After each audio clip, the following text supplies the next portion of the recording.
Music director അങ്ങനെയല്ല. എനിക്ക് പാട്ട് ഇപ്പോൾ ഈ ആരാണെങ്കിലും നല്ല പാട്ടാണെങ്കിൽ എനിക്കത് ആഡ് ചെയ്ത് കഴിഞ്ഞാൽ ഇഷ്ടമാണ്.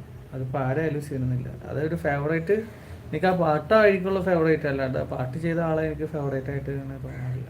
എനിക്ക് ആ പാട്ടിനോട് ഭയങ്കര ഇഷ്ടമായിരിക്കും. ചില പാട്ടുകളൊക്കെ കേട്ട് കഴിഞ്ഞാൽ മൈ ഫേവറേറ്റ് ഈസ് അനിരുദ്ധ്. അതാണ് അനിരുദ്ധ് ബാൻകിറോ. അതിപ്പോൾ എനിക്ക് തമിഴിലും ഒരുപാട് പാട്ടുകൾ ഇഷ്ടമാണ്, മലയാളത്തിൽ അതേപോലെ ഹിന്ദിയിൽ പാട്ടുകളൊക്കെ എനിക്ക് ഭയങ്കര ഇഷ്ടമാണ്.